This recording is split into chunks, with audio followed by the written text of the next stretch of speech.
Isa sa pinakamalalalim na tanong sa kasaysayan ng philosophy at theology ay ito: malaya pa ba talaga ang tao? Sa unang tingin parang obvious ang sagot. Araw-araw naman tayong pumipili kung anong kakainin, saan pupunta, sino ang mamahalin, at ano ang gagawin sa buhay. Ngunit habang mas pinag-aaralan ng mga theologians at philosophers ang kalikasan ng tao, mas nagiging komplikado ang usapan. Dahil paano kung ang tao ay hindi ganoon kalaya gaya ng iniisip niya? Sa Christian theology, may isang napakalaking claim. Ang kasalanan ay hindi lamang simpleng maling gawa. Ayon sa maraming Christian traditions, ang kasalanan ay may epekto mismo sa kalikasan ng tao. Nasugatan nito ang isip, puso, kagustuhan at moral desires ng tao. Kaya dito lumalabas ang mahirap na tanong. Kung ang tao ay fallen, malaya pa ba talaga siyang pumili ng mabuti? O ang ating mga choices ay naapektuhan na ng makasalanang kalikasan? At dito nagsisimula ang isa sa pinakamainit na debate sa kasaysayan ng Christianity. May mga nagsasabing ang tao ay may tunay na free will, na kaya pa rin niyang pumili sa Diyos at gumawa ng mabuti. Ngunit may iba namang naniniwalang sobrang naapektuhan na ng kasalanan ng tao kaya imposible siyang tunay na lumapit sa Diyos nang walang espesyal na biyaya o intervention mula sa Diyos mismo. At habang mas sinusuri ang usapan, mas lumalalim pa ito. Kung alam na ng Diyos ang mangyayari sa hinaharap, tunay pa bang malaya ang ating mga desisyon? Kung may plano ang Diyos para sa lahat, hanggang saan ang kontrol ng tao? At kung may mga bagay na humuhubog sa ating isip, gaya ng pagpapalaki, trauma, biology at environment, gaanong free ba talaga ang ating free will? Hindi lamang theology ang apektado ng tanong na ito. Pati morality, justice at identity ng tao ay nakataya rito. Dahil kung hindi talaga malaya ang tao, paano siya magiging responsable sa kanyang kasalanan? Ngunit kung lubos naman siyang malaya, bakit tila paulit-ulit pa rin siyang bumabagsak sa parehong pagkakamali? Sa kasaysayan ng simbahan, nagbanggaan dito ang ilan sa pinakamalalaking Christian thinkers. Nakipagdebate si Saint Augustine laban kay Pelagius tungkol sa kakayahan ng tao matapos ang kasalanan. Kalaunan sumunod ang matinding debate sa pagitan ng Calvinism at Arminianism tungkol sa predestination, grace at free choice. Hanggang ngayon, hindi pa rin tuluyang nagkakasundo ang mga Christian sa eksaktong lawak ng kalayaan ng tao. Ngunit marahil ang dahilan kung bakit napakabigat ng tanong na ito ay dahil personal ito para sa bawat isa. Dahil sa dulo, lahat tayo ay nagtatanong, ako ba talaga ang pumipili ng landas ko? O mas marami palang bagay ang humuhubog sa akin kaysa sa inaakala ko? Sa pag-aaral na ito, sisiyasatin natin ang iba't ibang pananaw tungkol sa free will, mula sa Bible, philosophy at kasaysayan ng theology. Titingnan natin kung ano ang ibig sabihin ng fallen nature. Bakit nagkaroon ng matitinding debate tungkol sa biyaya at kalayaan, at paano hinaharap ng modern thinkers ang isa sa pinakamahirap na tanong tungkol sa tao. Dahil sa huli, ang usapin ng free will ay hindi lamang tungkol sa abstract philosophy.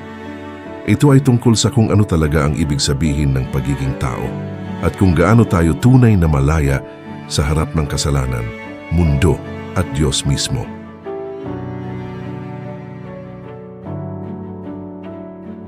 Ang tanong tungkol sa free will ay hindi bagong tanong. Matagal na itong pinag-iisipan ng mga philosophers, theologians at ordinaryong mananampalataya dahil nakadikit ito sa ilan sa pinakamalalaking usapin ng pananampalataya: kasalanan, biyaya, pananagutan, kaligtasan at kalooban ng Diyos. Sa madaling salita, kapag pinag-usapan natin kung malaya ba ang tao, hindi lamang natin tinatanong kung kaya niyang pumili. Tinatanong din natin kung paano gumagana ang relasyon ng tao sa Diyos. Mahalaga ang tanong na ito dahil ang Christianity ay nagtuturo na ang tao ay may moral responsibility. Ibig sabihin, hindi tayo basta robot o puppet na walang pananagutan sa ginagawa natin. Kapag pumili ang tao ng kasamaan, may bigat yon. Kapag gumawa siya ng mabuti, may kahulugan yon. Ngunit dito agad lumalabas ang problema. Kung ang tao ay nasugatan ng kasalanan, gaano pa siya kalaya? Kung ang puso niya ay madaling mahatak sa mali, masasabi pa ba nating tunay siyang malaya? Dito nagsisimula ang tension. Sa isang panig sinasabi ng pananampalatayang Kristiyano, na ang tao ay tinatawag ng Diyos na magsisi, sumunod, manampalataya, at gumawa ng mabuti. Ngunit sa kabilang panig, itinuturo rin ng maraming Christian traditions na ang kasalanan ay malalim ang naging epekto sa tao. Hindi lamang nito binago ang behavior ng tao, naapektuhan nito ang kanyang desires, will, reasoning, at relationship with God. Kaya ang tanong, kaya bang piliin ng tao ang Diyos ng mag-isa o kailangan muna siyang hilahin, gisingin, at tulungan ng biyaya ng Diyos? Isa ito sa pinakamatandang debate sa theology dahil dito nakasalalay ang paraan ng pag-unawa natin sa salvation. Kung ang tao ay may kakayahang lumapit sa Diyos gamit ang sariling free will, mas malaki ang role ng human response. Ngunit kung ang tao ay spiritually wounded o spiritually dead dahil sa kasalanan, mas lumalaki ang role ng divine grace. Sa madaling salita, ang debate tungkol sa free will ay laging konektado sa tanong, sino ang unang kumikilos sa kaligtasan? Ang tao ba, ang Diyos ba, o parehong may bahagi ngunit magkaiba ang papel? Ito rin ang dahilan kung bakit naging mainit ang debate nina Augustine at Pelagius noong early church. Para kay Pelagius, mahalaga ang human responsibility. Naniniwala siyang hindi uutusan ng Diyos ang tao kung hindi naman kayang sundin ng tao ang utos. Ngunit para kay Augustine, mas malalim ang sugat ng kasalanan. Hindi sapat ang human effort. Kailangan ng tao ang biyaya ng Diyos upang tunay na makapili ng mabuti at makalapit sa Diyos. Ang debate nilang ito ay hindi lamang personal na disagreement. Naging malaking turning point ito sa Christian understanding ng original sin, grace at human will. Sa paglipas ng panahon, bumalik ang parehong tanong sa iba't ibang anyo. Sa Reformation, muling uminit ang usapan sa pagitan ng mga pananaw na mas nagbibigay diin sa sovereignty ng Diyos at mga pananaw na mas nagbibigay diin sa tunay na human response. Dito papasok kalaunan ng debates tungkol sa predestination, election, grace, at kung paano tunay na tumutugon ang tao sa tawag ng Diyos. Ngunit hindi lamang ito usapin ng theologians sa lumang panahon. Hanggang ngayon, nararamdaman pa rin natin ang bigat ng tanong na ito sa araw-araw na buhay. Kapag may taong paulit-ulit na bumabalik sa bisyo, kasalanan, galit, pride, o maling desisyon, masasabi ba nating malaya siya? O bihag siya ng kanyang desires, habits, trauma, at sinful nature? Kapag may taong gustong magbago pero parang hindi niya kaya, problema ba yon ng willpower lamang o mas malalim na spiritual condition? At dito mas nagiging personal ang debate dahil lahat tayo ay may karanasan ng pagpili ng tama pero hindi ginagawa. Alam natin ang mabuti, pero minsan mas pinipili natin ang mali. Gusto nating maging mas mabuti, pero may bahagi ng sarili nating tila humihila pabalik. Kaya ang free will ay hindi lamang topic sa libro. Ito ay karanasan ng bawat taong nakikipaglaban sa sarili. Sa huli, isa ito sa pinakamatandang debate sa theology dahil hindi ito maliit na tanong. Kapag tinanong natin kung malaya pa ba ang tao, tinatanong din natin kung gaano kalalim ang kasalanan, gaano kalakas ang biyaya, at paano kumikilos ang Diyos sa puso ng tao. At marahil kaya hindi pa rin natatapos ang debate hanggang ngayon ay dahil bawat sagot dito ay may malaking epekto sa kung paano natin nauunawaan ang Diyos, ang tao, at ang mismong kahulugan ng kaligtasan.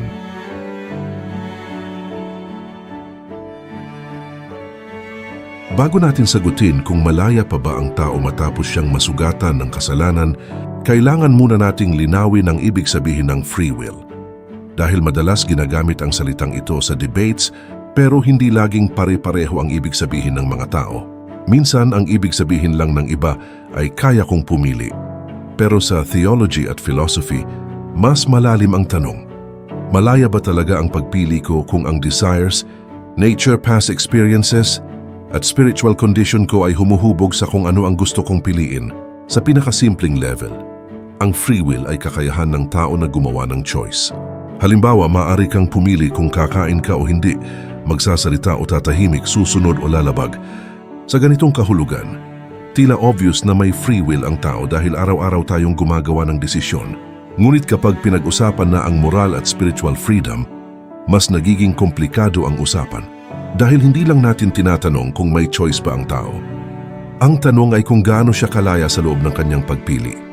Halimbawa, kung ang isang tao ay pumipili ng mali dahil iyon ang gusto ng puso niya, malaya ba siya?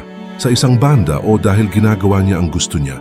Pero sa kabilang banda, kung ang gusto niya ay kontrolado ng makasalanang desire, pride, fear, addiction, trauma o corrupted nature, masasabi ba nating tunay siyang malaya? Dito nagsisimula ang mas malalim na debate tungkol sa free will. Sa philosophy, may iba't ibang paraan ng pag-unawa sa freedom. May tinatawag na libertarian free will, kung saan tunay na malaya ang tao kung kaya niyang pumili sa pagitan ng magkaibang options at hindi predetermined ang kanyang desisyon. Sa ganitong pananaw, kung pinili mong gawin ang isang bagay, tunay kang malaya dahil maaari mo sanang piliin ang kabaligtaran. Mayroon namang compatibilist view kung saan sinasabing maaring malaya ang tao kahit may mga bagay na humuhubog o nagdidirekta sa kanyang choices. Sa pananaw na ito, malaya ang isang tao kapag ginagawa niya ang gusto niyang gawin, kahit ang kanyang desires ay may pinanggagalingan. Halimbawa, kung pinili ng tao ang isang bagay dahil iyon ang tunay niyang gusto, masasabi pa ring choice niya iyon. Even kung ang kanyang character at desires ay may malalim na dahilan, mayroon ding determinist view kung saan sinasabing ang choices ng tao ay bunga ng mga naunang causes, biology, environment, upbringing, psychology, at iba pang factors. Sa ganitong pananaw, ang free will ay maaring mas limitado kaysa sa inaakala natin. Hindi laging ibig sabihin nito na walang responsibility ang tao, pero pinapakita nitong ang pagpili ay hindi simpleng gusto ko lang kaya ginawa ko. Maraming bagay ang humuhubog sa loob ng tao bago siya pumili. Sa Christian theology, mas lalo pang lumalalim ang usapan dahil may dagdag na tanong. Paano naapektuhan ng kasalanan ang will ng tao? Ang tao ba ay malaya lamang sa sense na kaya niyang gumawa ng natural choices? O malaya rin ba siya sa spiritual sense na kaya niyang piliin ang Diyos at ang tunay na kabutihan nang walang tulong ng biyaya? Dito mahalagang paghiwalayin ng ordinary choice at moral spiritual freedom. Maaring malaya ang tao pumili ng maraming bagay sa araw-araw. Ngunit iba ang tanong, kung kaya ba niyang piliin ang Diyos mula sa pusong nasugatan ng kasalanan. Sa maraming Christian traditions, ang problema ng tao ay hindi simpleng kulang siya sa information. Hindi lang siya nalilito. Ang problema ay mas malalim. Ang kanyang puso mismo ay may hilig palayo sa Diyos. Kaya kapag sinabing free will, hindi sapat na itanong kung may kakayahan bang pumili ang tao. Dapat ding itanong, ano ang kondisyon ng taong pumipili? Malinis ba ang kanyang desires? Malaya ba siya mula sa pagkaalipin sa kasalanan? Kaya ba niyang mahalin ng Diyos ng buo mula sa sarili niyang lakas? O kailangan muna siyang baguhin ng biyaya upang tunay na makapili ng mabuti? Ito ang dahilan kung bakit sa theology, hindi pare-pareho ang sagot ng lahat. May mga naniniwalang ang tao ay nasugatan ng kasalanan pero hindi tuluyang nawalan ng kakayahang tumugon sa Diyos. May iba namang naniniwalang sobrang lalim ng epekto ng kasalanan. Kaya ang tao ay hindi lamang mahina, kundi espiritual, napatay kung walang biyaya ng Diyos. Sa dalawang pananaw na ito, parehong ginagamit ang salitang free will, pero magkaiba ang lalim ng ibig sabihin. Sa huli, ang free will ay hindi lang simpleng may choice ako. Ang mas malalim na tanong ay, malaya ba ako mula sa mga puwersang humuhubog sa aking puso?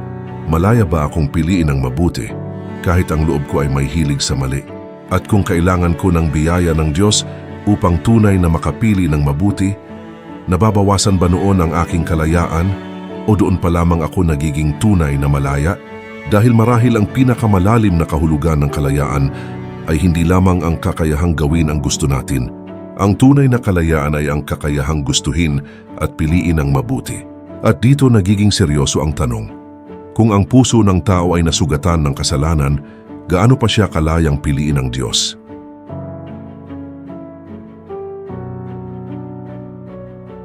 Upang maintindihan kung malaya pa ba ang tao, kailangan munang sagutin ang mas malalim na tanong.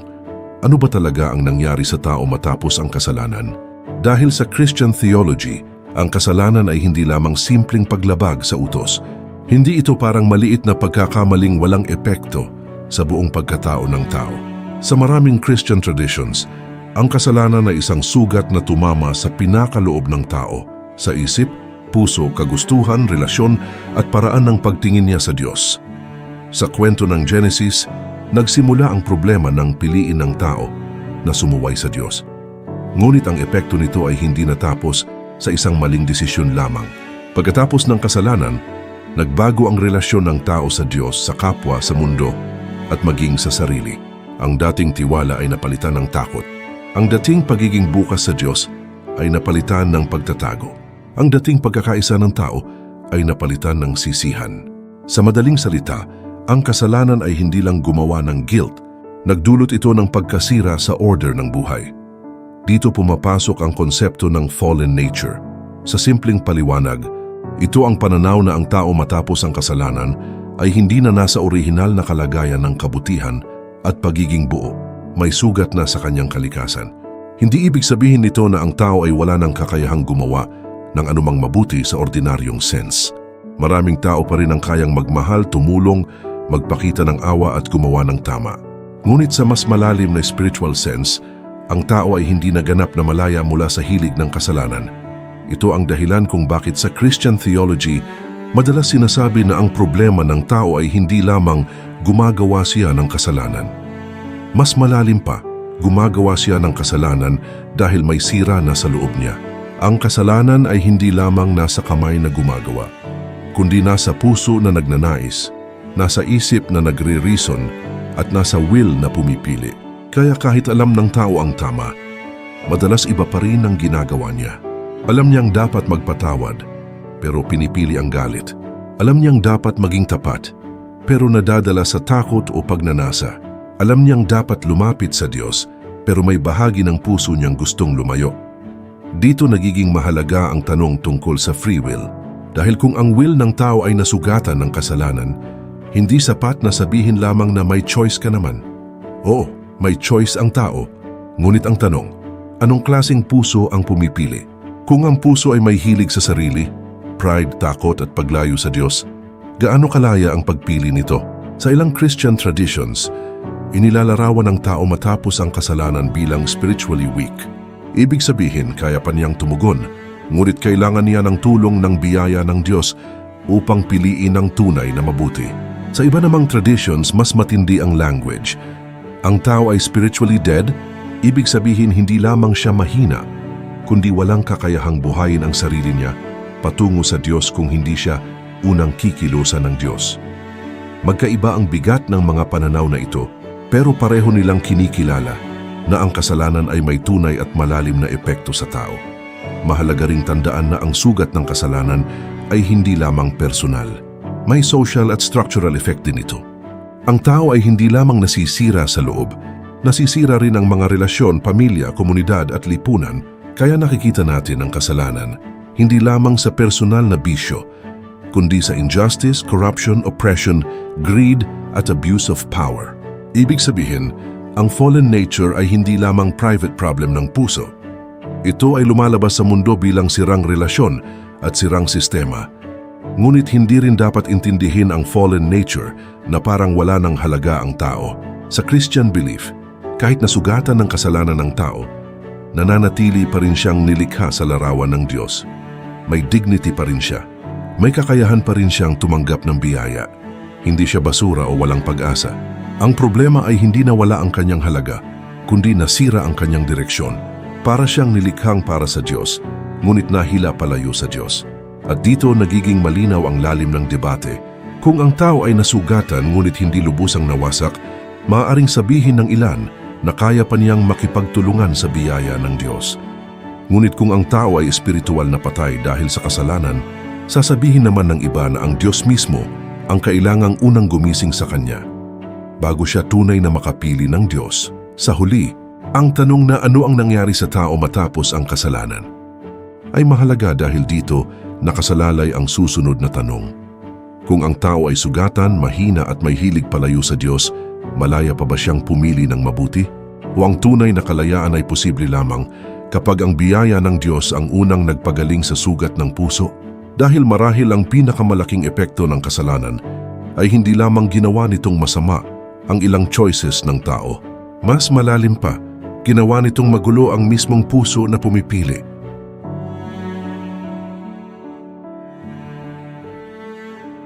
Dito na pumapasok ang pinakasentro ng debate. Kung ang tao ay nasugatan ng kasalanan, malaya pa ba siyang pumili ng mabuti? Sa unang tingin, parang madaling sabihin na nakikita naman natin na maraming tao ang gumagawa ng mabuti. May tumutulong sa mahihirap, may nagpapatawad, may nagsasakripisyo para sa pamilya, may lumalaban para sa katarungan. Kaya kung ang tanong ay kaya pa bang gumawa ang tao ng mabuting kilos sa ordinaryong kahulugan, malinaw na kaya pa rin. Ngunit sa theology, mas malalim ang tanong. Hindi lamang ito tungkol sa kung kaya bang gumawa ng socially good actions ang tao. Ang tanong ay kung kaya ba ng tao, mula sa kanyang sariling lakas, na piliin ng Diyos, mahalin ng Diyos ng tama, at gumawa ng mabuti na tunay na nakaugat sa pusong malaya mula sa kasalanan. Dito nagiging mas komplikado ang usapan.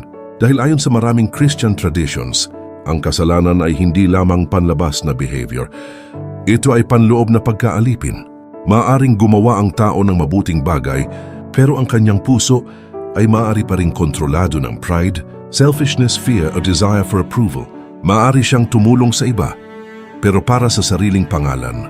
Maaari siyang maging mabait, pero dahil gusto niyang purihin siya. Maaari siyang sumunod sa batas, pero hindi dahil mahal niya ang Diyos, kundi dahil takot siya sa parusa. Kaya sa Christian theology, hindi lamang ano ang ginawa mo ang tanong. Mahalaga rin ang bakit mo ito ginawa at saan nakaugat ang puso mo. Dito makikita ang problema ng sugatang will.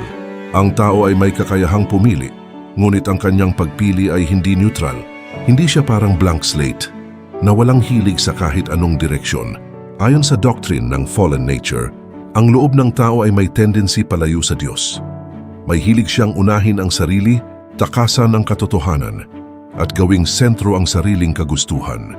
Kaya kahit may choice siya, ang kanyang choice ay humihinga sa loob ng isang pusong sugatan. Ito ang dahilan kung bakit may mga theologians na nagsasabing ang tao ay malaya sa isang sense pero hindi malaya sa pinakamalalim na spiritual sense. Malaya siyang gawin ang gusto niya pero ang problema ay mismong ang gusto niya ay naapektuhan na ng kasalanan. Kung ang puso niya ay may hilig sa mali, natural na pipiliin niya ang mga bagay na umaayon sa hilig na iyon. Sa ganitong pananaw, ang tao ay hindi robot pero hindi rin siya ganap na malaya. Siya ay isang taong pumipili mula sa loob ng isang sirang kondisyon. Isang simpleng halimbawa, ang taong galit ay maaring malayang magsalita pero ang kanyang salita ay hinuhubog ng galit. Ang taong addicted ay maaring may choice sa isang level pero ang kanyang desire ay sobrang naapektuhan na ng pagkaalipin. Ang taong prideful ay maaring pumili pero ang kanyang choices ay madalas umiikot sa pagprotekta sa sarili. Sa ganitong paraan, mas nauunawaan natin ang sinasabi ng theology. Ang will ng tao ay gumagana pa rin pero hindi ito buo, malinis o walang sugat. Dito pumapasok ang biyaya ng Diyos. Para sa maraming Christian traditions, hindi sapat ang simpleng human willpower upang tunay na gumaling ang tao. Kailangan ng biyaya upang buksan ang mata, palambutin ang puso at ibalik ang tao sa Diyos. Hindi lamang kailangan ng tao ng instruction, kailangan niya ng transformation. Hindi lang niya kailangang malaman ang tama, kailangan niyang magkaroon ng bagong puso na kayang mahalin ang tama. Ngunit dito rin nagkakaiba ang mga pananaw. May ilan na nagsasabing kahit nasugatan ang tao ng kasalanan, mayroon pa rin siyang kakayahang tumugon sa biyaya ng Diyos. Sa pananaw na ito, ang biyaya ay unang lumalapit, tumutulong at nagpapalakas, ngunit ang tao ay tunay pa ring tumutugon. Hindi siya nililigtas ng parang walang participation. Tinatawag siya ng Diyos at maaari siyang magsabi ng oo o hindi. May iba namang naniniwalang mas malalim ang pagkaalipin ng tao sa kasalanan. Para sa kanila, hindi lamang kailangan ng tao ng tulong, kailangan niya ng spiritual resurrection. Hindi sapat na abutin siya ng Diyos habang kaya pa niyang tumayo. Sa halip, kailangan siyang buhayin ng Diyos dahil wala siyang kakayahang lumapit sa Diyos kung hindi mo nakikilos ang biyaya ng makapangyarihan sa loob niya. Sa magkabilang pananaw, may isang bagay na pareho. Hindi sapat ang tao sa sarili niya. Kahit gaano pa kalaki ang role na ibigay sa human response, nananatiling mahalaga ang biyaya. Dahil kung ang tao ay sugatan, hindi niya kayang gamutin ang sarili niya ng buo. Kung ang puso niya ay may hilig palayo sa Diyos, kailangan niya ng Diyos upang ibalik siya sa tunay na direksyon. Kaya kapag tinanong natin, malaya pa ba ang tao na pumili ng mabuti? Ang sagot ay depende sa ibig nating sabihin sa mabuti. Kung ang ibig sabihin ay ordinaryong mabuting gawa, oo, kaya pa rin ng tao. Ngunit kung ang ibig sabihin ay tunay na spiritual good, ang pagpili sa Diyos ng may pusong binago, may pananampalataya, at may pag-ibig na hindi nakasentro sa sarili, maraming Christian traditions ang magsasabing hindi ito kayang gawin ng tao nang hiwalay sa biyaya. At dito nagiging malinaw ang lalim ng debate. Ang problema ng tao ay hindi lamang kakulangan ng options. Ang problema ay ang kondisyon ng kanyang puso habang pumipili. Kaya ang tunay na kalayaan ay hindi lamang ang kakayahang pumili ng kahit ano. Ang tunay na kalayaan ay ang kakayahang piliin ng Diyos at ang mabuti ng hindi alipin ng kasalanan. Sa huli, kung nasugatan ng kasalanan ng tao, malaya pa rin siyang pumili sa isang antas. Ngunit ang kanyang kalayaan ay sugatan din. May will pa rin siya, ngunit hindi ito buo. May choice pa rin siya, ngunit hindi ito neutral. At marahil dito, pumapasok ang pinakamahalagang papel ng biyaya. Hindi upang sirain ang kalayaan ng tao, kundi upang pagalingin ito, upang ang tao ay hindi lamang makapili, kundi tunay na makapili ng mabuti.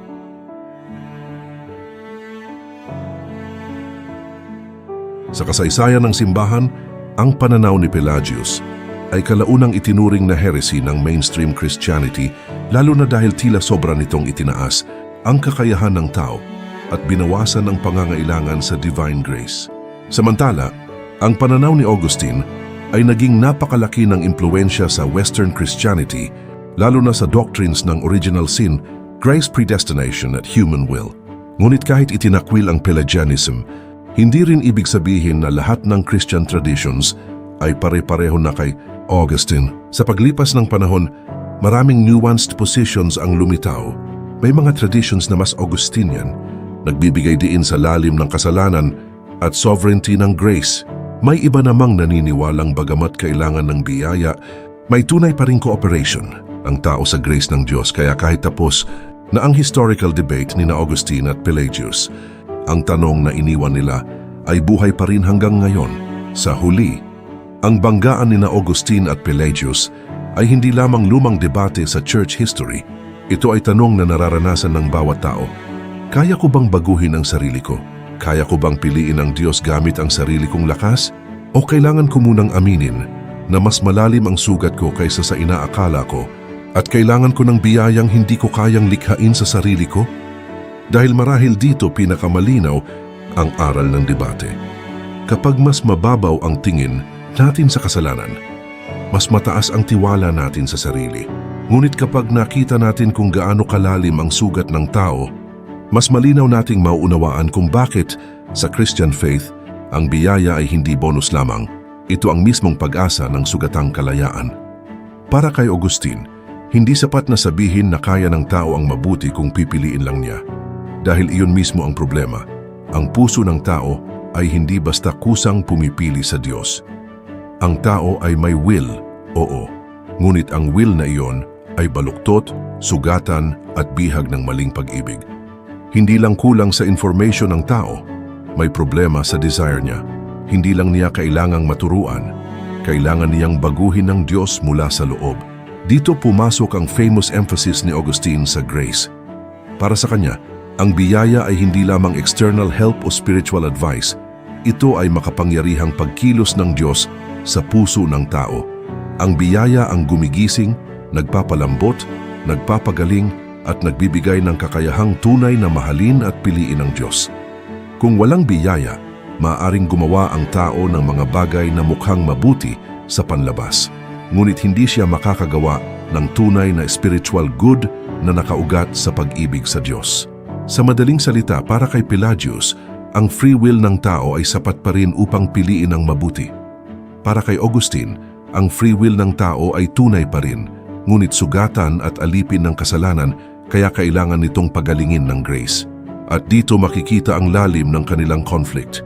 Hindi lang sila nagtatalo kung may choice ba ang tao. Pareho naman nilang kinikilala na pumipili ang tao. Ang tanong ay, gaano kalaya ang will ng tao matapos ang kasalanan?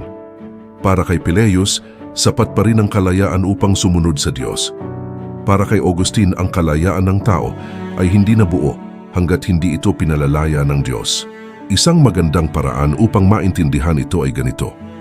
Para kay Pelagius, ang tao ay parang taong may kakayahang lumakad at kailangan lamang ng tamang direksyon. Para kay Augustine, ang tao ay parang sugatang tao na hindi lamang kailangan ng mapa, kailangan niya ng manggagamot. Hindi lang niya kailangang malaman ang daan, kailangan niyang pagalingin upang makalakad patungo sa Diyos. Ang debate nilang ito ay naging napakalaki dahil dito nakasalalay ang understanding ng salvation. Kung tama si Pelagius, mas malaki ang role ng human effort sa paglapit sa Diyos. Ngunit kung tama si Augustine, ang kaligtasan ay mas malinaw na gawa ng biyaya mula simula hanggang dulo. Hindi ibig sabihin na walang response ang tao, pero ang response mismo ay bunga ng grace na kumikilos sa Kanya.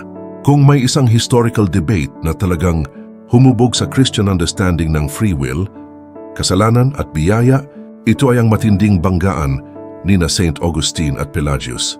Hindi ito simpleng argument ng dalawang theologians tungkol sa abstract idea. Ang pinag-uusapan nila ay mismong kondisyon ng tao sa harap ng Diyos. Kaya ba ng tao na piliin ang mabuti gamit ang sarili niyang lakas?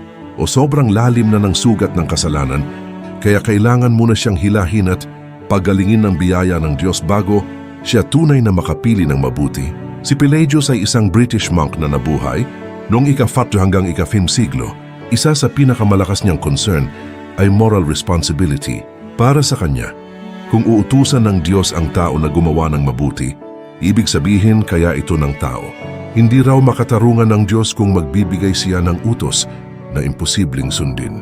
Kaya binigyang diin ni Pelagius ang kakayahan ng tao na pumili ng tama, sumunod sa Diyos at mamuhay ng matuwid. Sa pananaw ni Pelagius, ang kasalanan ni Adan ay isang masamang halimbawa, ngunit hindi nito lubusang sinira ang kalikasan ng lahat ng tao sa paraang wala na silang kakayahang pumili ng mabuti. Ibig sabihin, ang tao ay ipinapanganak na may kakayahang sumunod o sumuway. May free will siya. Maari siyang magkasala, pero maari rin siyang pumili ng kabutihan. Para kay Pelagius, ang biyaya ng Diyos ay mahalaga bilang gabay, aral, kapatawaran at halimbawa. Ngunit hindi ibig sabihin nito na wala ng moral ability ang tao kung wala ito. Sa unang tingin, appealing ang pananaw ni Pelagius dahil pinoprotektahan nito ang pananagutan ng tao. Kung malaya kang pumili, responsable ka sa ginawa mo. Kung nagkasala ka, hindi mo pwedeng basta isisi sa fallen nature. At kung pinili mo ang mabuti, may tunay na kahulugan ang iyong obedience. Para sa maraming tao, parang mas makatarungan ito. Ngunit para kay Saint Augustine, napakadelikado ng ganitong pananaw dahil tila minamaliit nito ang lalim ng kasalanan at ang pangangailangan ng tao sa biyaya. Para kay Augustine, ang kasalanan ni Adan ay hindi lamang masamang halimbawa na ginaya ng tao. Ito ay isang pagbagsak na nakaapekto sa buong kalikasan ng tao. Matapos ang kasalanan, ang tao ay hindi na neutral. May sugat na ang puso, may pagkaalipin na ang will, may hilig na ang tao palayo sa Diyos.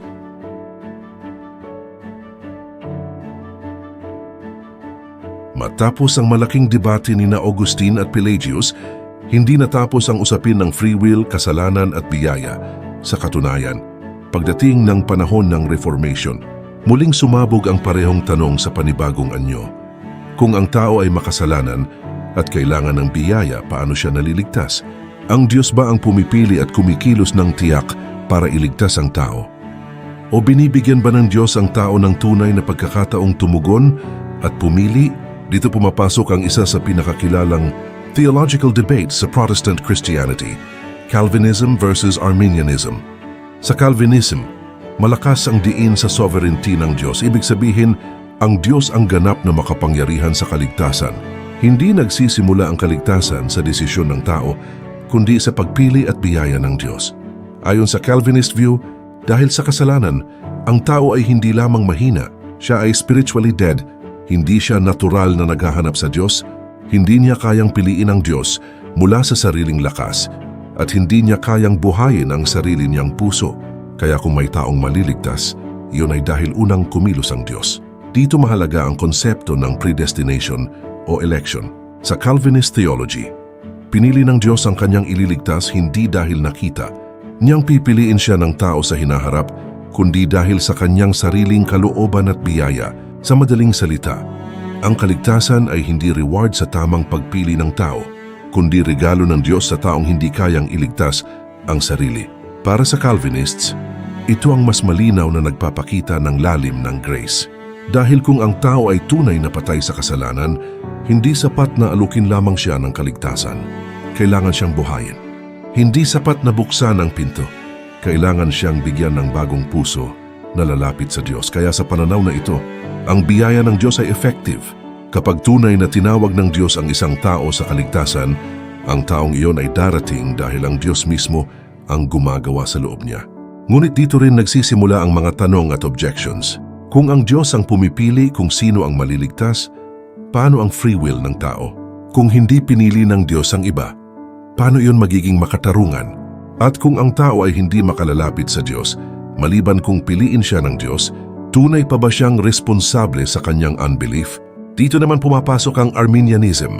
Sa Arminian view, kinikilala pa rin na ang tao ay nasugatan ng kasalanan at hindi kayang iligtas ang sarili. Hindi rin ito simpleng pagbabalik kay Pelagius dahil naniniwala ang Arminian theology na kailangan ng tao ang biyaya ng Diyos. Ngunit ang malaking pagkakaiba ay ito. Sa Arminianism, ang biyaya ng Diyos ay ibinibigay upang gawing posible ang tunay na response ng tao. Madalas itong tawagin na prevenient grace, biyaya na nauuna, gumigising, at nagbibigay kakayahan sa tao upang makatugon sa Diyos. Sa pananaw na ito, ang tao ay hindi unang kumikilos ng hiwalay sa Diyos. Ang Diyos pa rin ang unang lumalapit, ngunit ang biyayang iyon ay maaaring tanggapin o tanggihan ng tao. Kaya para sa Arminians, tunay ang free choice ng tao sa pagtugon sa kaligtasan.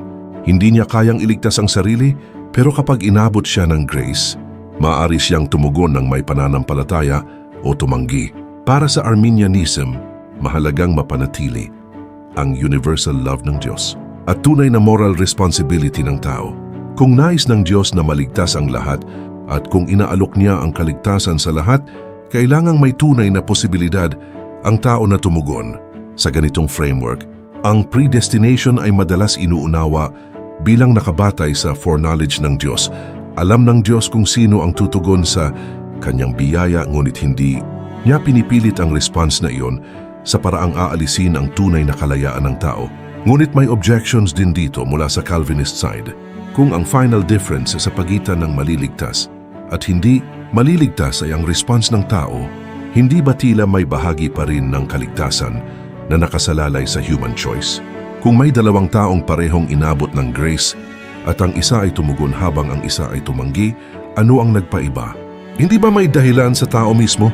Para sa Calvinists, delikado ito dahil maaring mabawasan ang glory ng grace at tila magkaroon ng puwang ang human contribution sa kaligtasan. Sa madaling salita, parehong panig ay may gustong protektahan. Ang Calvinism ay gustong protektahan ang sovereignty ng Diyos, lalim ng kasalanan, at kapangyarihan ng biyaya. Hayaw nitong gawing parang nakadepende ang kaligtasan sa lakas o wisdom ng tao. Para rito, kung maliligtas ang tao, Diyos ang dapat tumanggap ng buong glory dahil Diyos ang kumilos mula simula hanggang dulo. Kasalanan. Ang Arminianism naman ay gustong protektahan ang tunay na human response, universal offer ng gospel, at moral responsibility ng tao. Ayaw nitong ipakita ang Diyos na parang arbitraryong pumipili ng ilan at iniiwan ang iba ng walang tunay na pagkakataon. Para rito, ang pag-ibig ng Diyos ay tunay na iniaalok sa lahat at ang pagtanggi ng tao ay tunay ding pananagutan ng tao. Dito natin makikita kung bakit napakahirap ng debate. Dahil parehong may biblical concerns ang bawat panig, may mga talata sa Bible na malakas ang diin sa pagpili, predestination, at sovereignty ng Diyos. Mayroon ding mga talata na nananawagan sa tao na magsisi, manampalataya, pumili at tumugon. Kaya ang tanong ay hindi simpleng may Bible verse ba? Kundi paano pagsasamahin ang lahat ng biblical data nang hindi binabaliwala ang alinman sa dalawang katotohanan. Makapangyarihan ng Diyos at responsable ang tao. Mahalaga ring tandaan na hindi lahat ng Christians ay eksaktong Calvinist o Arminian. May mga Catholic, Orthodox, Lutheran Reformed, Wesleyan, at iba pang traditions na may kani-kaniyang nuanced way ng pagsasama ng grace at free will. Ngunit sa Protestant world, ang Calvinism at Arminianism ang naging dalawang malalaking framework na madalas gamitin upang ipaliwanag ang relasyon ng divine sovereignty at human freedom. Sa huli, ang debate na ito ay bumabalik sa pangunahing tanong ng ating pag-aaral. Gaano kalaya ang tao matapos siyang masugatan ng kasalanan? Para sa Calvinism, ang tao ay hindi tunay na makapipili sa Diyos maliban kung siya ay unang baguhin ng makapangyarihang biyaya. Para sa Arminianism, ang tao ay hindi rin makalalapit sa Diyos ng walang biyaya, ngunit ang biyayang iyon ay nagbibigay sa Kanya ng tunay na kakayahang tumugon o tumanggi. At marahil dito natin makikita ang lalim ng misteryo. Sa Christian theology, hindi madaling paghiwalayin ang grace at choice. Ang Diyos ang unang kumikilos, ngunit ang tao ay tinatawag pa ring tumugon. Ang tao ay responsable, ngunit hindi niya kayang ipagmalaki ang kanyang kaligtasan. At kahit magkaiba ang paliwanag ng mga tradisyon, iisa ang malaking aral na lumilitaw. Kung may pag-asa ang tao, hindi iyon dahil buo ang kanyang kalayaan, kundi dahil may Diyos na kumikilos upang palayain ang pusong sugatan ng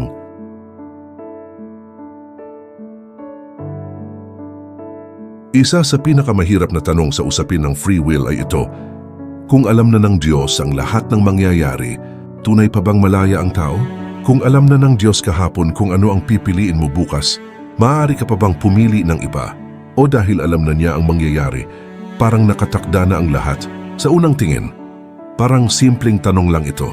Pero habang iniisip mo, mas nagiging mabigat. Dahil kung ang Diyos ay tunay na omniscient, ibig sabihin alam niya ang lahat, nakaraan, kasalukuyan at hinaharap. Walang sorpresa sa Diyos. Wala siyang natutuklasan na hindi niya alam noon. Ngunit kung ganoon, paano magkakaroon ng tunay na freedom ang tao kung ang bawat desisyon niya ay alam na ng Diyos bago pa niya ito gawin? Dito nagsisimula ang tension sa pagitan ng divine foreknowledge at human freedom. May ilan na nagsasabing ang kaalaman ng Diyos ay hindi kapareho ng pagpipilit ng Diyos. Ibig sabihin, kahit alam ng Diyos ang pipiliin mo, hindi ibig sabihin na pinilit Kanya na piliin iyon. Halimbawa, kung alam ng isang guro na malamang hindi mag-aaral ang isang estudyante dahil kilala niya ang ugali nito, hindi ibig sabihin na pinilit ng guro ang estudyante na hindi mag-aral. Ang kaalaman ay hindi automatikong sanhi ng desisyon. Ngunit may sasagot naman, iba ang kaalaman ng tao sa kaalaman ng Diyos. Ang tao ay maaring magkamali sa prediction, pero ang Diyos ay hindi. Kung alam ng Diyos na gagawin mo ang isang bagay, imposibleng hindi iyon mangyari. Kaya kung imposibleng mangyari ang kabaligtaran, paano pa naging tunay na malaya ang pagpili? Dito pumapasok ang iba't ibang sagot ng theologians at philosophers. May pananaw na nagsasabing, ang Diyos ay nasa labas ng panahon. Ibig sabihin, hindi niya nakikita ang future gaya ng paghula mula sa present. Sa halip, ang buong panahon, nakaraan, kasalukuyan at hinaharap ay parang bukas sa harap niya. Para sa Diyos, hindi siya naghihintay na mangyari ang bukas. Nakikita niya ang lahat sa isang eternal perspective. Sa ganitong pananaw, alam ng Diyos ang pipiliin mo hindi dahil pinilit niya ito, kundi dahil nakikita niya ang iyong malayang pagpili mula sa kanyang walang hanggang kaalaman. May iba namang gumagamit ng compatibilist approach. Para sa kanila, ang free will ay hindi nangangahulugang kaya mong gawin ang kabaligtaran sa absolute sense. Ang mahalaga ay ginagawa mo ang pinili mo ayon sa tunay mong desire at character. Kung pinili mong gumawa ng isang bagay dahil iyon ang gusto mo, choice mo iyon, kahit alam na ng Diyos na iyon ang pipiliin mo. Sa ganitong pananaw, hindi sinisira ng foreknowledge ng Diyos ang responsibility ng tao. May iba namang mas libertarian ang pananaw sa free will. Para sa kanila, tunay na malaya ang tao kung kaya niyang pumili ng ibang option, kaya mas mahirap para sa kanila pagsamahin ang certain divine foreknowledge at free choice.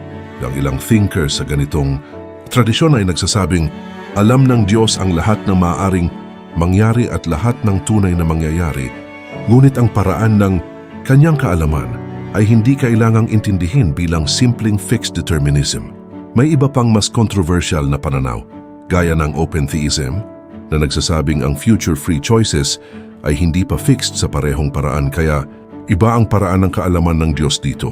Ngunit hindi ito tinatanggap ng maraming traditional Christians dahil tila binabawasan nito ang classical doctrine ng omniscience. Sa Christian tradition, mas karaniwan ang paniniwalang alam ng Diyos ang hinaharap ng hindi winawasak ang pananagutan ng tao, ngunit iba-iba ang paliwanag kung paano ito gumagana. Ang ilan ay mas nagbibigay diin sa sovereignty ng Diyos. Alam at pinamamahalaan niya ang lahat ayon sa kanyang layunin. Ang iba naman ay mas nagbibigay diin sa tunay na response ng tao.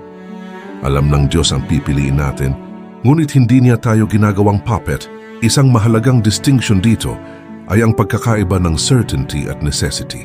Kung alam ng Diyos na gagawin mo ang isang bagay, certain na mangyayari iyon.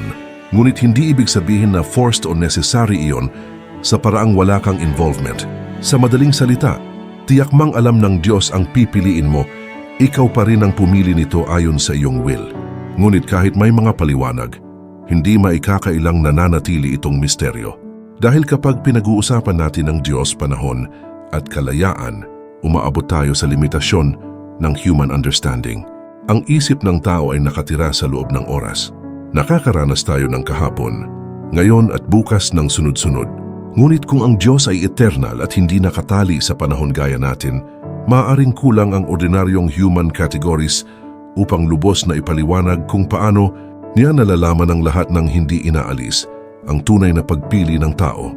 Mahalaga rin na makita na ang Bible ay tila parehong nagtuturo ng dalawang bagay. Alam ng Diyos ang lahat at responsable ang tao sa kanyang choices. May mga talatang nagpapakita na ang Diyos ay may plano, layunin at kaalaman sa mangyayari. Ngunit mayroon ding mga talatang tumatawag sa tao na magsisi, pumili, sumunod, manampalataya at managot sa kanyang ginagawa. Kaya sa biblical worldview, hindi magkaaway ang kaalaman ng Diyos at pananagutan ng tao. Kahit mahirap silang pagsamahin sa ating logic, sa huli ang tanong na, kung alam ng Diyos ang hinaharap, malaya pa ba tayo? Ay hindi basta masasagot ng simpleng oo o hindi. Mas tama sigurong sabihin na ang kalayaan ng tao ay totoo, ngunit hindi ito hiwalay sa kaalaman at kapangyarihan ng Diyos. Hindi tayo Diyos, hindi tayo absolute independent beings, ngunit hindi rin tayo walang saysay na puppet. Tayo ay mga nilalang na pumipili, umiibig, sumusuway, nagsisisi at tumutugon, habang nasa ilalim ng isang Diyos na mas malawak ang kaalaman kaysa sa ating kayang unawain. At marahil dito natin makikita ang lalim ng mystery ng free will. Ang tao ay tunay na responsable sa kanyang pagpili, ngunit ang Diyos ay hindi kailanman nawawalan ng kaalaman o kontrol. Hindi natin laging lubos na maipapaliwanag kung paano nagsasama ang dalawang ito, ngunit sa pananampalatayang Kristiyano, parehong mahalaga ang paniniwala. Ang Diyos ay nakakaalam ng lahat at ang tao ay tinatawag pa ring pumili ng mabuti.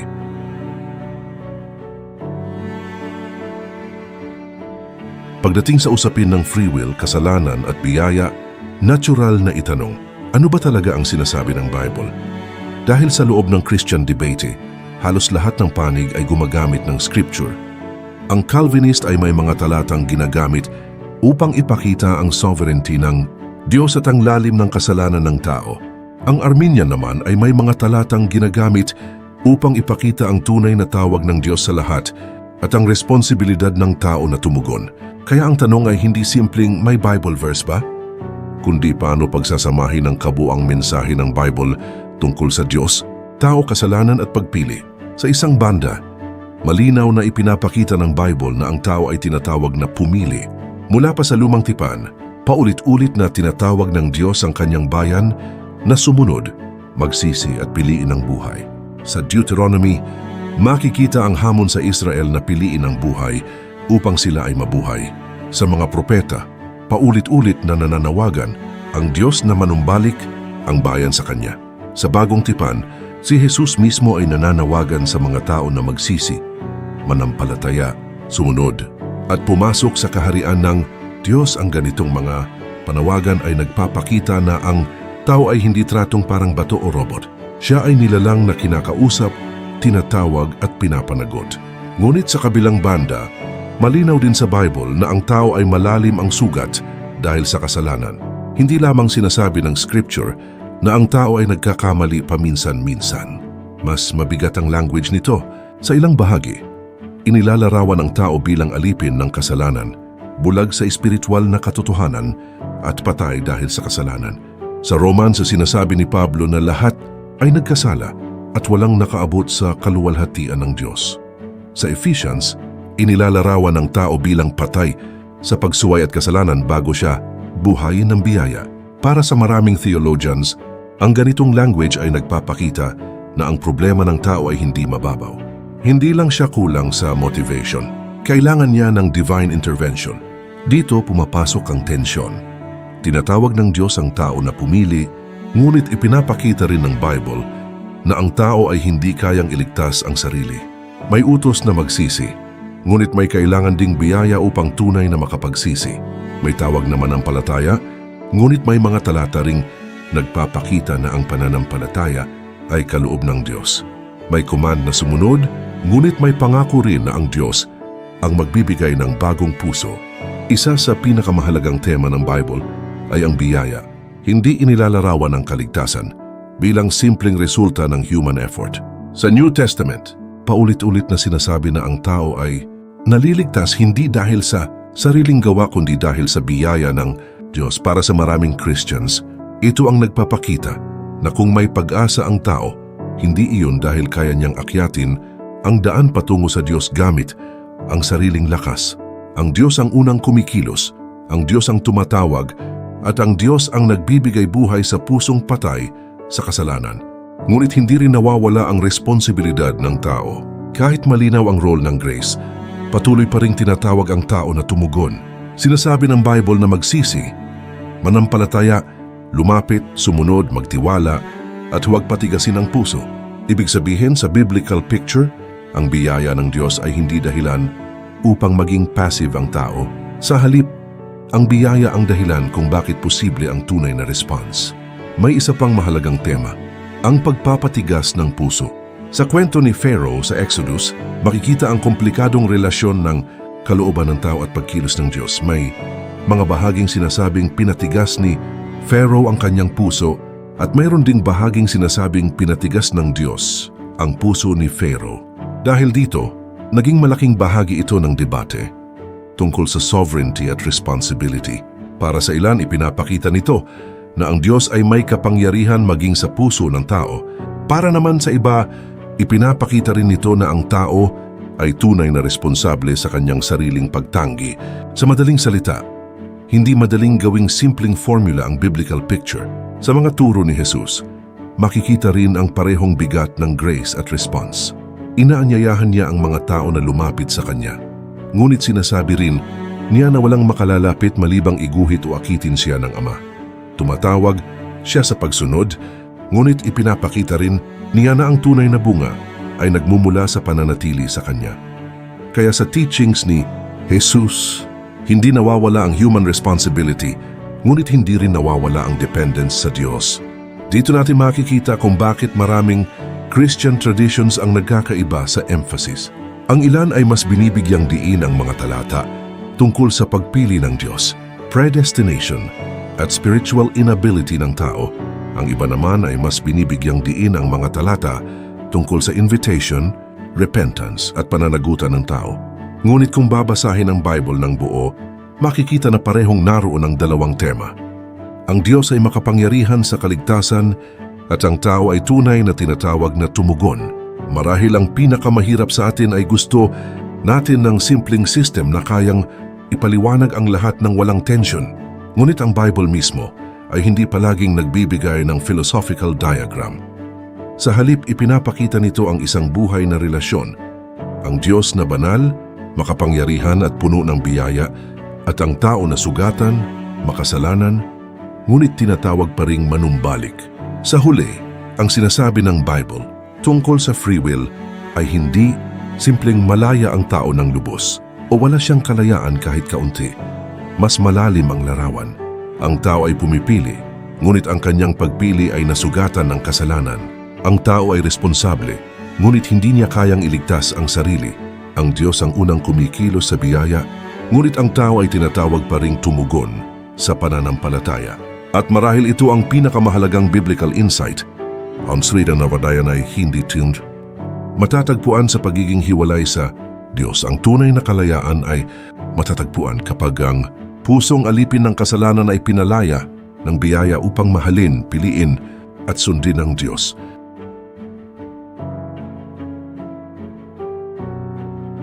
Pagdating sa tanong kung malaya ba ang tao, mahalagang maunawaan na walang iisang simpleng sagot na tinatanggap ng lahat ng philosophers at theologians.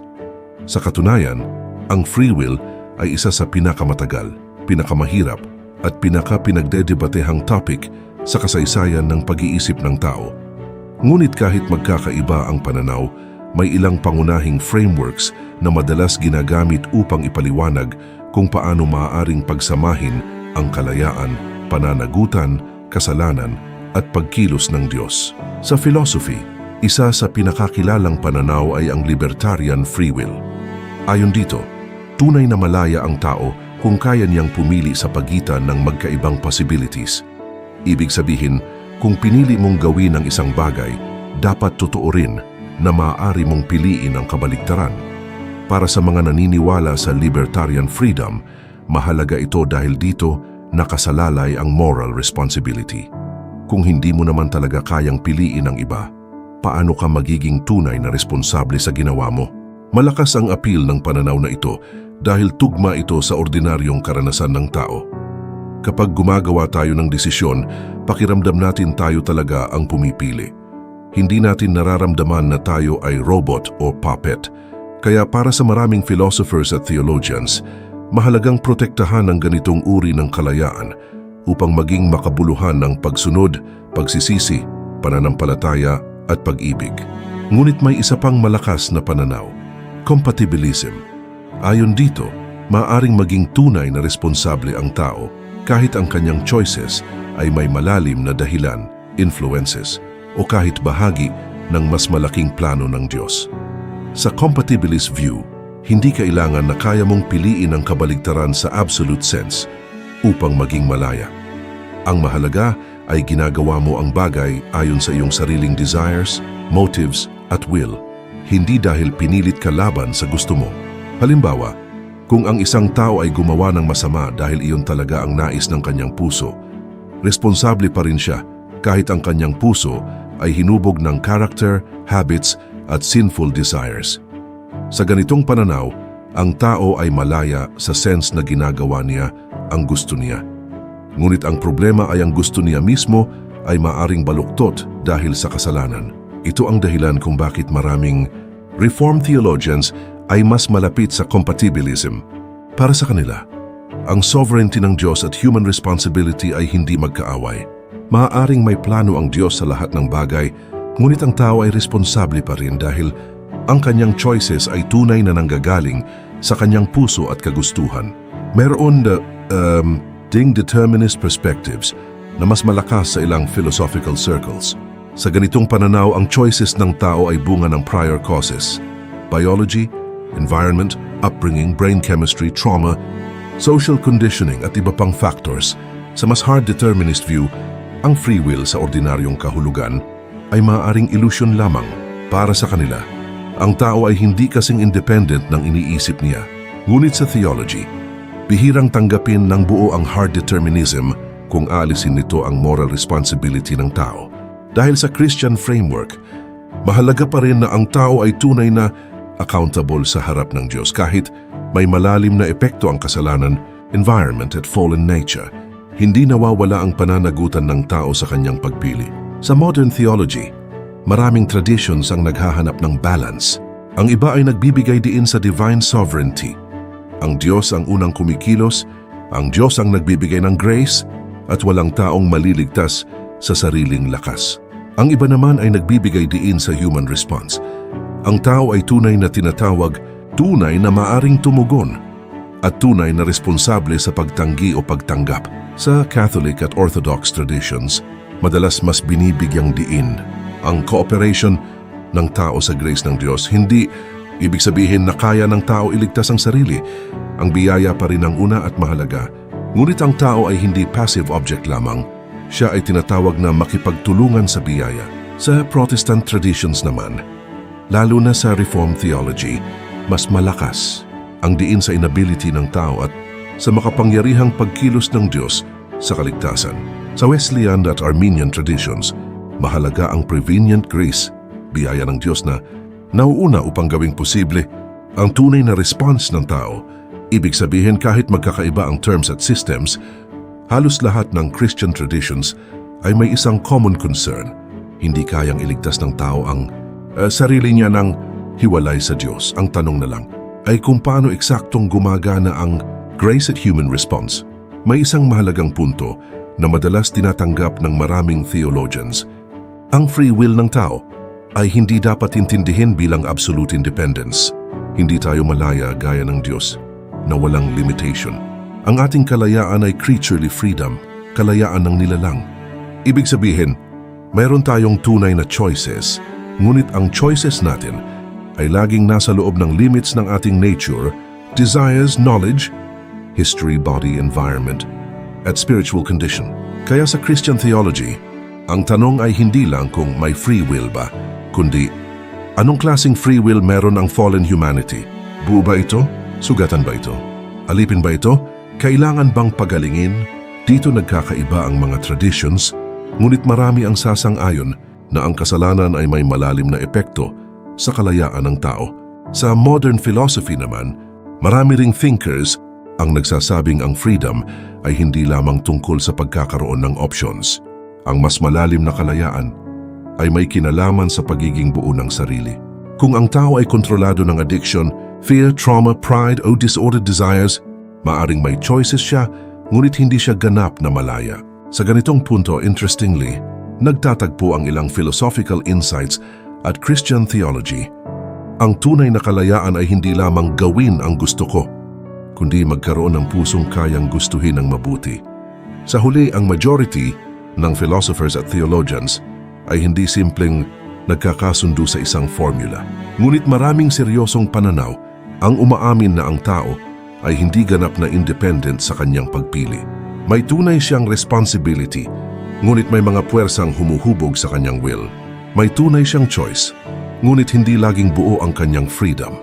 May kakayahan siyang gumawa ng mabuti sa ilang paraan, ngunit sa spiritual sense, kailangan niya ng biyaya upang tunay na mapalaya mula sa kasalanan. At marahil ito ang pinakamahalagang insight mula sa mahabang debate. Ang free will ay hindi simpleng on or off switch. Hindi ito basta meron o wala. Mas tama sigurong sabihin na ang kalayaan ng tao ay may antas, may sugat, may limitasyon, at may pangangailangan sa grace. Dahil kung ang tao ay nilikha para sa Diyos, ang tunay niyang kalayaan ay hindi matatagpuan sa pagiging hiwalay sa Diyos. Matatagpuan ito kapag ang kanyang will na nasugatan ng kasalanan ay unti-unting pinagagaling, pinalalakas, at pinapalaya upang piliin hindi lamang kung ano ang gusto niya, kundi kung ano ang tunay na mabuti.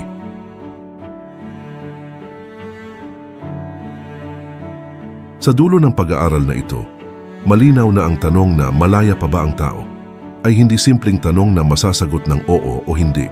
Dahil depende sa ibig nating sabihin sa salitang malaya, maaring pareho nating sabihing oo at hindi sa magkaibang antas.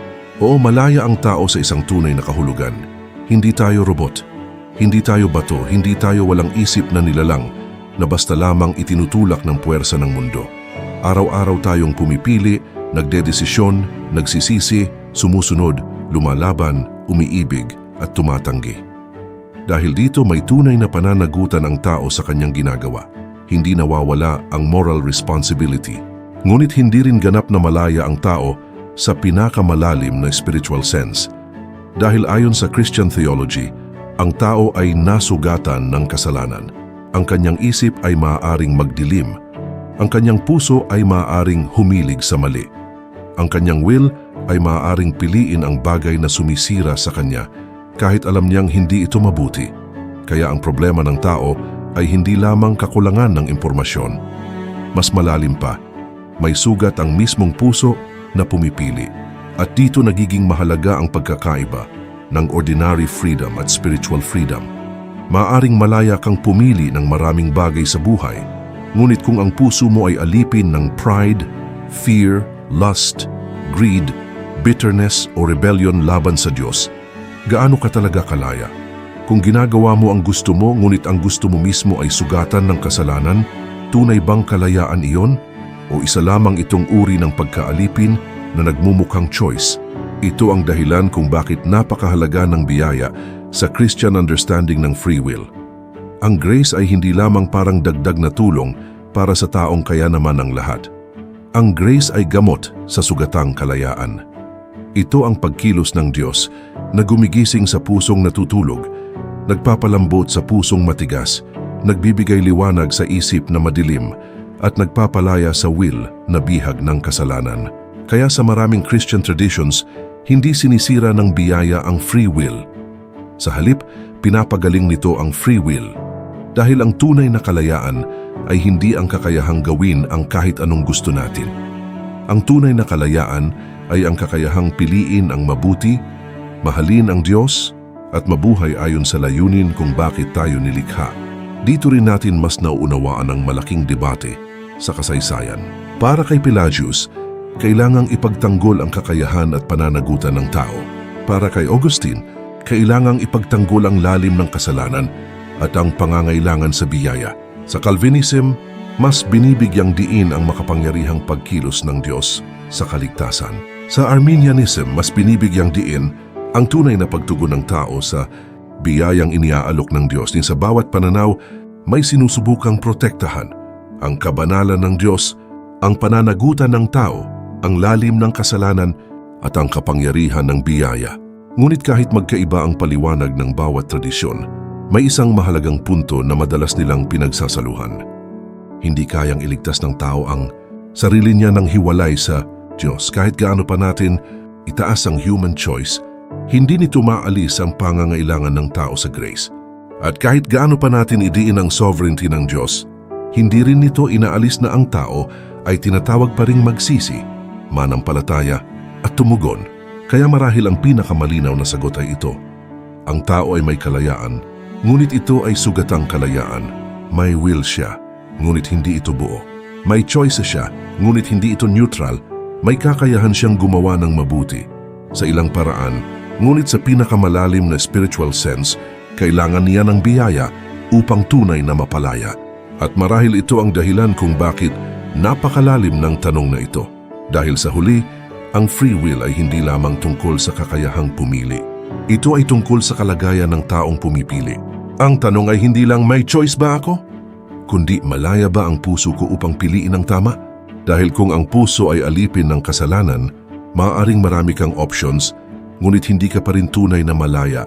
Ngunit kapag ang puso ay hinipo, binago, at pinalaya ng Diyos, doon nagsisimula ang mas malalim na uri ng kalayaan. Hindi kalayaang gawin ang lahat ng gusto, kundi kalayaang gustuhin ang tunay na mabuti. Sa huli, malaya pa ba ang tao? O ngunit hindi buo. Malaya siyang pumili, ngunit kailangan niyang palayain. May will siya, ngunit kailangan itong pagalingin. May pananagutan siya, ngunit kailangan niya ng biyaya. At marahil ito ang puso ng Christian view of freedom. Ang tunay na kalayaan ay hindi matatagpuan sa pagiging independent mula sa Diyos, kundi sa pagiging pinalaya ng Diyos upang maging tunay na tao ayon sa layunin niya. Ito ang historya kung saan ang kasaysayan, pananampalataya at katotohanan ay masusing sinusuri. Kung gusto mo pa ng mas malalim na Bible analysis at historical debates tulad nito, mag-like, mag-comment at mag-subscribe sa channel.